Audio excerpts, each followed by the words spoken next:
Welcome to Shri Rajiv Gandhi IAS academy. Friends, இந்த வீடியோவில் மே 2ஆம் தேதிக்கான கரண்ட் அஃபேர்ஸ் எல்லாமே பார்க்க போகிறோம். சரி, வாங்க பார்க்கலாம்.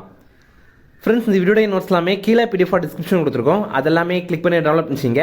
அப்புறம் நம்ம டெலிகிராம் குரூப் லிங்க்மே கீழே டிஸ்கிரிப்ஷன் கொடுத்துருக்கோம். அதிலேயுமே கிளிக் பண்ணி ஜாயின் பண்ணிங்க. நம்மளுடைய டெலிகிராம் குரூப்பில் கரண்ட் அஃபேர்ஸ் குவிசஸ் நடத்திட்டு வரோம். நீங்களுமே ஜாயின் பண்ணி அட்டெண்ட் பண்ணிக்கலாம். ஓகே, சரி வாங்க பார்க்கலாம். ஃபஸ்ட்டு, இந்தியாவின் முதல் வேவ்ஸ் மாநாடு தற்போது எங்கு தொடங்கியது?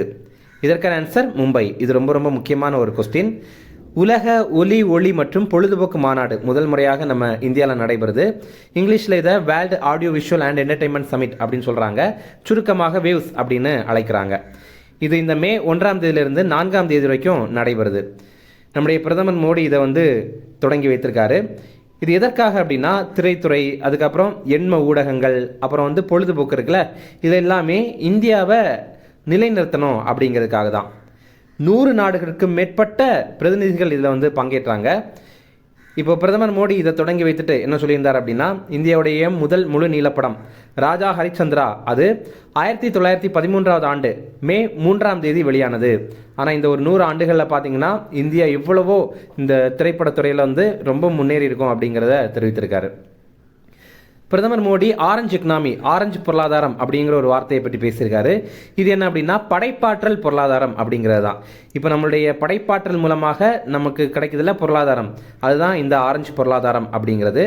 அதாவது படைப்பாற்றல், கலாச்சாரம், அப்புறம் அறிவுசார் சொத்துரிமை, இதில் எல்லாத்துலேயுமே பொருளாதார மேம்பாடு அடைந்து வளம் மற்றும் வேலைவாய்ப்பு கிடைக்குது அப்படின்னா அதுதான் ஆரஞ்சு பொருளாதாரம் அப்படின்னு பிரதமர் தெரிவித்திருக்காரு.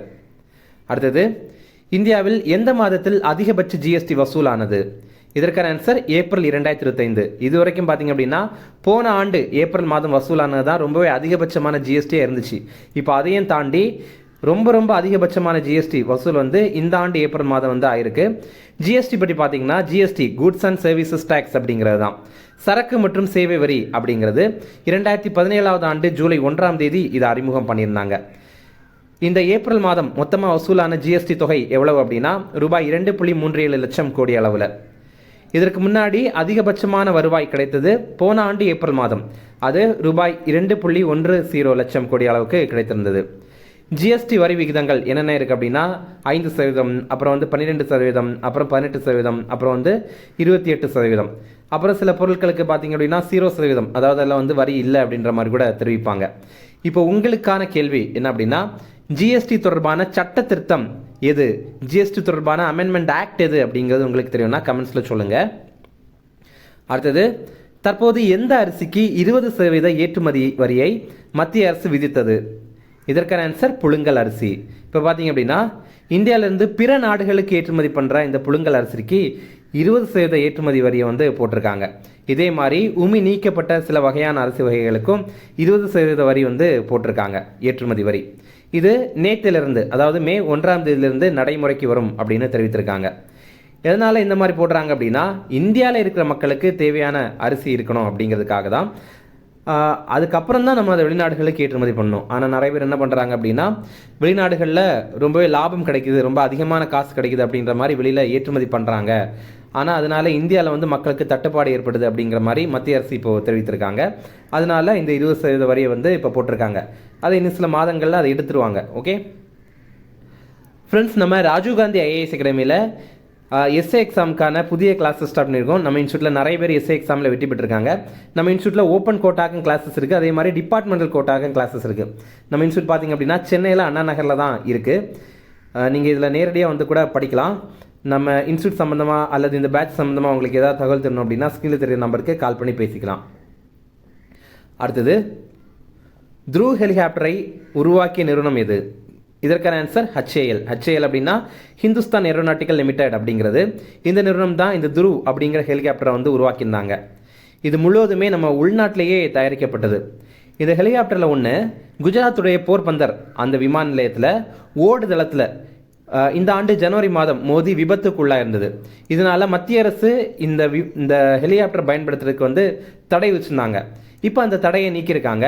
ஆனாலும் நம்ம இந்தியாவுடைய இராணுவம், அப்புறம் விமானப்படை, இதில் மட்டும்தான் இதை பயன்படுத்தணும் அப்படின்னு தடையை நீக்கியிருக்காங்க.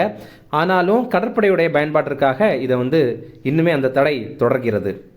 அடுத்தது, 2023ஆம் ஆண்டிற்கான கேல் ரத்னா விருது யாருக்கு வழங்கப்பட்டது? இதற்கான ஆன்சர் ஏ மற்றும் டி, அதாவது சிராக் ஷெட்டி மற்றும் சாத்விக் சாய்ராஜ் ராங்கிரெட்டி. இது 2023 ஆண்டுக்கானது. அது அப்போவே அறிவிச்சிட்டாங்க. ஆனால் பல்வேறு காரணங்களால இவங்க 2 பேர்னாலையும் அதை போய் வாங்க முடியலை. இப்போ தான் அவங்க அதை நேரடியாக வாங்கியிருக்காங்க. நம்முடைய விளையாட்டுத்துறை அமைச்சர், நம்ம மத்திய விளையாட்டுத்துறை அமைச்சர் மான்சுக் மாண்டவியா அவர்கள்கிட்டேருந்து இதை வாங்கியிருக்காங்க.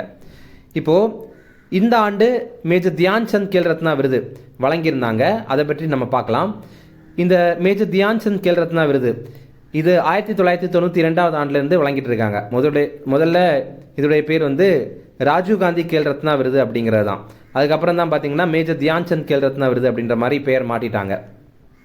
இந்த 2024 ஆண்டு இதை 4 பேருக்கு அறிவித்திருந்தாங்க. யாரெல்லாம் அவங்க அப்படின்னா செஸ் சாம்பியனான குகேஷ், அப்புறம் துப்பாக்கி சுடுதல் வீராங்கனையான மனு பாக்கர், அப்புறம் ஹாக்கி வீரரான ஹர்மன் பிரீத் சிங், அப்புறம் பாரா உயரம் தாண்டுதல் வீரரான பிரவீன் குமார். இவங்க 4 பேருக்கும் வழங்கியிருக்காங்க. இது ரொம்ப ரொம்ப முக்கியமான கொஸ்டின். எக்ஸாமில் வந்து மேஜர் தியான் சந்த் கேல் ரத்னா விருது பற்றி அடிக்கடி எக்ஸாமில் கேட்குறாங்க. அதனால் ரொம்ப முக்கியமாக நம்ம தெரிஞ்சுக்கணும். இது வெறுமனே கேல் ரத்னா விருது யாருக்கு கிடைத்தது அப்படின்ற மாதிரி கூட கேட்டிருக்காங்க. அதனால் நீங்கள் அப்படி கூட படித்து வச்சிங்க. அடுத்தது அர்ஜுனா விருது. இது 32 பேருக்கு வந்து வழங்கியிருந்தாங்க இந்த ஆண்டு. 1961 ஆண்டு இதை முதல் முறையாக வழங்க ஆரம்பித்தாங்க. இது யாருக்கு வழங்குவாங்க அப்படின்னா கடந்த 4 ஆண்டுகளில் யாரெல்லாம் சிறப்பாக விளையாட்டில் பங்களிக்கிறாங்களோ அவங்களுக்கு வழங்குவாங்க. தமிழ்நாட்டில் இருந்து இந்த விருதை யாரெல்லாம் பெற்றிருந்தாங்க அப்படின்னா பாரா பேட்மிண்டன் வீராங்கனையான துளசிமதி முருகேசன், அப்புறம் நித்யஸ்ரீ சுமதி சிவன், அப்புறம் மனிஷா ராமதாஸ், இவங்க எல்லாருமே இதை பெற்றிருந்தாங்க. அடுத்தது அர்ஜுனா விருதில் வாழ்நாள் சாதனையாளர் விருது அப்படிங்கிற ஒரு கேட்டகரி இருக்குது. இது வந்து 2 பேருக்கு வழங்கியிருந்தாங்க. இது ஓய்வுக்கு பின்னாடி விளையாட்டுக்காக சிறந்து பங்களிக்கிறவங்களுக்கு வழங்குவாங்க. அடுத்தது துரோணாச்சாரியா விருது. இது பார்த்தீங்கன்னா சிறந்த பயிற்சியாளர்களுக்கு வழங்கப்படுற விருது. இது இந்த ஆண்டு 3 பேருக்கு வழங்கியிருந்தாங்க. இது 1985 ஆண்டிலிருந்து இந்த விருதை வந்து வழங்கிட்டு இருக்காங்க. துரோணாச்சாரியா வாழ்நாள் சாதனையாளர் விருது அப்படின்னு ஒரு விருது இருக்குது. அது 2 பேருக்கு வழங்கியிருக்காங்க. இது வந்து பயிற்சியாளராக தன்னுடைய வாழ்நாளில் சிறந்த பங்களிப்பு வழங்குறவங்களுக்கு வழங்குவாங்க. ஓகேவா? அடுத்தது ராஷ்ட்ரிய கேல் புரோத்சாகன் புரஸ்கார் அப்படிங்கிற விருது. இது பார்த்தீங்கன்னா எந்த ஒரு நிறுவனம் அல்லது எந்த ஒரு அறக்கட்டளை விளையாட்டிற்கு வந்து ரொம்ப சிறப்பாக பங்களிக்கிறாங்க அல்லது அந்த விளையாட்டை வந்து நிறைய பேர்கிட்ட கொண்டு போய் சேர்க்குறாங்க அப்படின்னா இந்த விருதை கொடுப்பாங்க. இப்போது இந்த விருது பார்த்தீங்கன்னா இந்திய உடற்கல்வியல் அறக்கட்டளைக்கு வழங்கியிருக்காங்க. அடுத்தது மௌலானா அபுல் கலாம் ஆசாத் டிராஃபி. இது பார்த்தீங்கன்னா விளையாட்டு ஊக்குவிக்கிற சிறந்த பல்கலைக்கழகங்களுக்கு வழங்குவாங்க. இதில் ஒட்டுமொத்த பிரிவில் சாம்பியனாக யார் ஜெயிச்சிருக்காங்க அப்படின்னா சண்டிகர் பல்கலைக்கழகம் வந்து ஜெயிச்சிருக்காங்க. அதனால் அவங்களுக்கு தான் இந்த விருதை வந்து கொடுத்துருக்காங்க. ஓகே. அடுத்தது தற்போது தாஜ்மஹாலை சுற்றி எத்தனை கிலோமீட்டர் வரை மரங்கள் வெட்ட தடை விதிக்கப்பட்டது? இதற்கான ஆன்சர் 5 கிலோமீட்டர். இப்போ பார்த்தீங்கன்னா தாஜ்மஹாலை சுற்றி 5 கிலோமீட்டர் வரைக்கும் மரங்களை வந்து வெட்டக்கூடாது அப்படின்ற மாதிரி சொல்லியிருக்காங்க. உச்சநீதிமன்றம் இந்த உத்தரவை போட்டிருக்காங்க. எதற்காக அப்படின்னா தாஜ்மஹாலை சுற்றி வந்து வனங்களை அழிக்கிறாங்க. அதே மாதிரி அந்த வனங்களை அழிக்கிறத வந்து தடுக்கணும் அப்படிங்கிறதுக்காக தான் இந்த மாதிரி ஒரு உத்தரவு இருக்காங்க. அதே மாதிரி பல்லுயிரை பாதுகாக்கணும் அப்படிங்கிறதுக்காகவும் இந்த உத்தரவை வந்து போட்டிருக்காங்க. ரீசெண்டாக பார்த்தீங்கன்னா ஒரு ரிப்போர்ட் வந்து மத்திய அரசு வெளியிட்டிருந்தாங்க. அது என்ன தெரிவிக்குது அப்படின்னா தமிழ்நாடு உட்பட 25 மாநிலங்கள் அப்புறம் யூனியன் பிரதேசங்களில் வனப்பரப்பு ஆக்கிரமிப்பு பண்ணுறாங்கல்ல, அது எவ்வளவு இருக்குது அப்படின்னா 13,056 ஸ்கொயர் கிலோமீட்டர் அந்த அளவுக்கு ஆக்கிரமிப்பு பண்ணியிருக்காங்க. ரொம்பவே அதிகமாக எங்கே ஆக்கிரமிப்பு பண்ணியிருக்காங்க, எந்த மாநிலம் ரொம்ப அதிகமாக பாதிக்கப்பட்டிருக்கு அப்படின்னா மத்திய பிரதேசம் தான் பாதிக்கப்பட்டிருக்கு அப்படிங்கிறத தெரிவித்திருக்காங்க. அடுத்தது ஆசிய அண்டர் 15 மற்றும் அண்டர் 17 குத்துச்சண்டை சாம்பியன்ஷிப் போட்டியில் பதக்கப்பட்டியலில் இந்தியா பிடித்த இடம் எது? இதற்கான ஆன்சர் 2ஆம் இடம். இப்போ பார்த்தீங்க அப்படின்னா இந்த ஏஷியன் பாக்ஸிங் சாம்பியன்ஷிப் இது ஜோர்டானுடைய தலைநகரான அம்மானில் நடைபெற்றது. இதில் முதலிடம் பிடித்தது பதக்கப்பட்டியலில் எது அப்படின்னா கஜகஸ்தான் நாடு.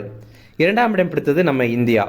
இந்தியா மொத்தமாக 43 பதக்கங்கள் ஜெயிச்சிருந்தோம். இதில் 15 தங்கம், 6 வெள்ளி, அப்புறம் 22 வெண்கலம். நம்ம நேற்றுக்கு பார்த்துருந்தோம். அது என்னன்னா ஏஷியன் அண்டர் 15 பாக்ஸிங் சாம்பியன்ஷிப், அது வந்து 15 வயதுக்கு உட்பட்டவங்களுக்கானது. அந்த மட்டும் நம்ம பார்த்தோம் அப்படின்னா அதில் வந்து இந்தியா முதலிடம் பிடித்திருந்தோம். அதுவே இந்த ரெண்டையும் சேர்த்து இப்போ கம்பைல்டாக பார்க்கும்போது இந்தியா வந்து 2ஆவது இடம் தான் பிடித்திருக்கோம்.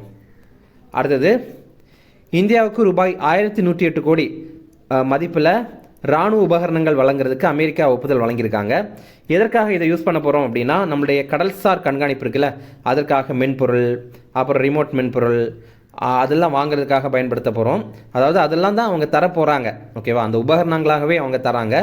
அடுத்தது கடல்சார் பகுப்பாய்வு, அப்புறம் கடல்சார் கண்காணிப்பு ஆவணப்படுத்துறது, இது சம்பந்தமான உபகரணங்கள்லாம் அவங்க தர போகிறாங்க. ஓகே, அடுத்தது முக்கிய தினங்கள் பார்க்கலாம். உலக சூறை மீன் தினம், இது மே 2ஆம் தேதி. நம்ம சூறை மீன் தினம் அப்படிங்கிறனால இது அவ்வளோ முக்கியம் இல்லை அப்படின்னு நினச்சிடக்கூடாது. சூறை மீன் ரொம்ப ரொம்ப முக்கியமான மீன் இது. அதே மாதிரி இந்த தினமும் ரொம்ப முக்கியமான ஒரு தினம் தான். இந்த ஆண்டுக்கான தீம் என்ன அப்படின்னா, அவர் ஓஷன், அவர் டூனா, அவர் ஃபியூச்சர் அப்படிங்கிறது தான்.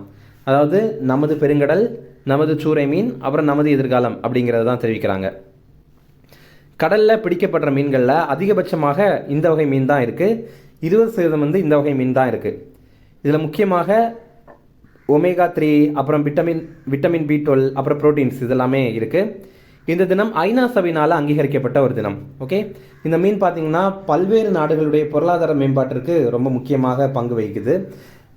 அதே மாதிரி பல்வேறு மக்களுடைய வாழ்க்கை மேம்பாட்டிற்கும் இந்த மீன் ரொம்ப உதவியாக இருக்குது. அதுக்கெல்லாமே நினைவு விதமாக தான் இந்த தினத்தை கடைபிடிக்கிறாங்க. ஓகே, அடுத்தது ரிவிஷன் பார்க்கலாம். இந்தியாவின் முதல் வேவ்ஸ் மாநாடு தற்போது எங்கு தொடங்கியது? இதற்கான ஆன்சர் மும்பை. அடுத்தது, இந்தியாவில் எந்த மாதத்தில் அதிகபட்ச ஜிஎஸ்டி வசூலானது?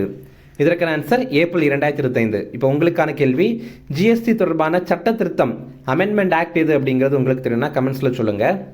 அடுத்தது, தற்போது எந்த அரிசிக்கு 20% ஏற்றுமதி வரியை மத்திய அரசு விதித்தது? இதற்கான ஆன்சர் புழுங்கல் அரிசி. அடுத்தது, த்ருவ் ஹெலிகாப்டரை உருவாக்கிய நிறுவனம் எது? இதற்கான ஆன்சர் HAL, அதாவது ஹிந்துஸ்தான் ஏரோநாட்டிக்கல் லிமிடெட். அடுத்தது, 2023 ஆண்டிற்கான கேல் ரத்னா விருது யாருக்கு வழங்கப்பட்டது? இதற்கான ஆன்சர் A மற்றும் D, அதாவது சிராக் ஷெட்டி மற்றும் சாத்விக் சாய்ராஜ் ராங்கிரெட்டி. அடுத்தது, தற்போது தாஜ்மஹாலை சுற்றி எத்தனை கிலோமீட்டர் வரை மரங்கள் வெட்ட தடை விதிக்கப்பட்டது? இதற்கான ஆன்சர் 5 கிலோமீட்டர். அடுத்தது, ஆசிய அண்டர் 15 மற்றும் அண்டர் 17 குத்துச்சண்டை சாம்பியன்ஷிப் போட்டியில் பதக்கப்பட்டியலில் இந்தியா பிடித்த இடம் எது? இதற்கான ஆன்சர் 2ஆம் இடம். அவ்வளோதான் ஃப்ரெண்ட்ஸ், இந்த வீடியோ பிடிச்சா கண்டிப்பாக லைக் பண்ணுங்கள். நம்மளுடைய சேனலுக்கு சப்ஸ்கிரைப் பண்ணி வச்சுங்க, உங்களுடைய நண்பர்களுமே ஷேர் பண்ணுங்கள். கண்டிப்பாக இது அவங்களுக்கும் பயனுள்ளதாக இருக்கும். Okay, thank you.